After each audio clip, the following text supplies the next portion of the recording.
As Andrew said, not everybody wants to leave. When I was in Khartoum, I did meet with some who don't want to leave, but there are those both in Khartoum and other parts of the north who do. And the concern is having a manageable flow and enabling both the flow of buses and the flow of barges and the capacity of the transit centers to manage it in a way that doesn't leave a huge population stranded and without any assistance. There's a continual challenge to have greater access into Khartoum.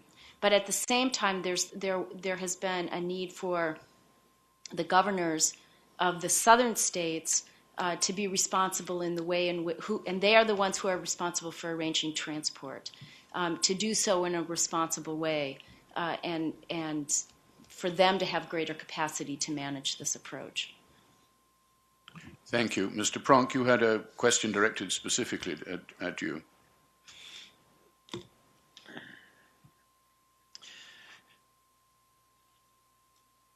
My suggestion would be that the Security Council, on the basis of their own procedures, mandates a committee, a subcommittee, a chamber, however you want to call it, with a specific task, which I tried to highlight when I was addressing you, whereby within that committee, within that chamber, there are different procedures rather than the majority-minority procedures and the vetoes. Yes.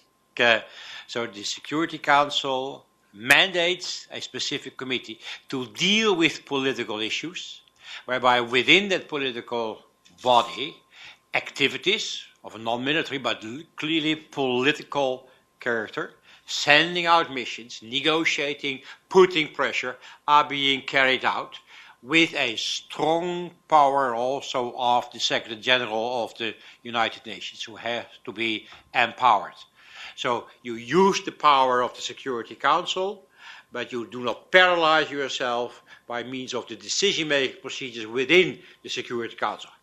When specific situations, benchmarks or criteria have been met, and that showing that it is no longer possible to deal in an early stage with all these means, you have to lift the issue to the Security Council agenda itself, and then of course the regular Security Council procedures will have to come in force. May I say something about Darfur? Darfur has a great economic and agricultural potential, definitely. Yes, why hasn't it been used? Firstly, the government in the 1990s did carry out legal political activities depriving people from access to land, and that is a great problem in Darfur. Secondly, the international community didn't want to help. Of course, that was hardly possible because of the North-South war. Thirdly, the government didn't want to use its own budgetary resources for that purpose. Moreover, in the 1990s, they were still very limited, also because of the fact that Sudan was under IMF scrutiny in order to adjust. Now, these were three not directly internally related major issues, which have led to a situation whereby the economic potential of Darfur would not be used to the benefit of the people themselves, and that was one of, not the only, reasons why the conflict escalated into violence.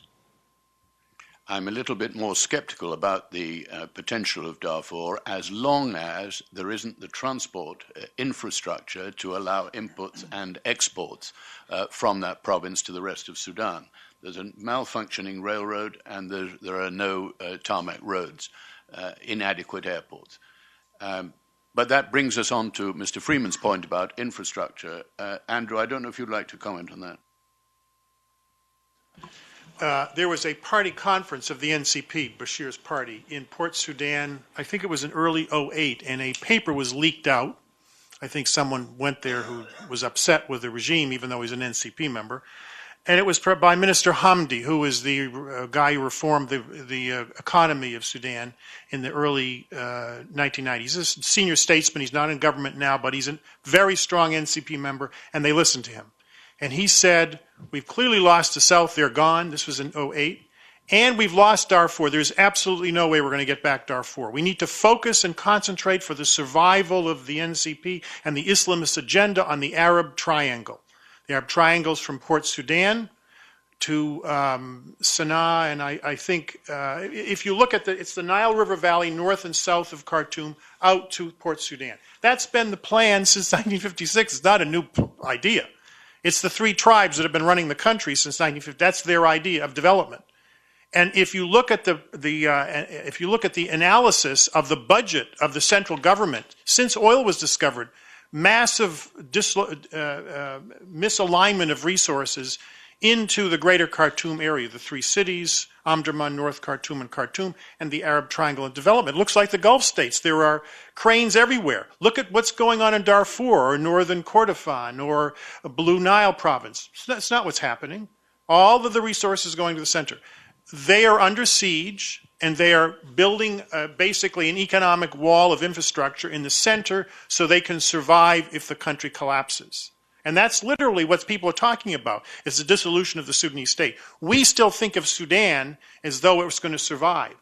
The people in the periphery, and the Nuba Mountains, Abdulaziz, Malik Agar was just here last week, who's the governor of Blue Nile province, the leader of the deputy head of the SPLM, he's an Arab. He's a cousin of Bashir. He's a northern Nile River Arab, Yasser Arman. They were here talking about their vision for the North. They intend to keep the SPLM alive as a party in the North. And their insistence is the same insistence that everybody else has had. You need to equitably distribute these resources. So there's a conflict between the survival of the regime on a narrow base of Islamists in Greater Khartoum with the general development of the rest of the country. That's what this is all about. And they have no intention of developing the rest of the country.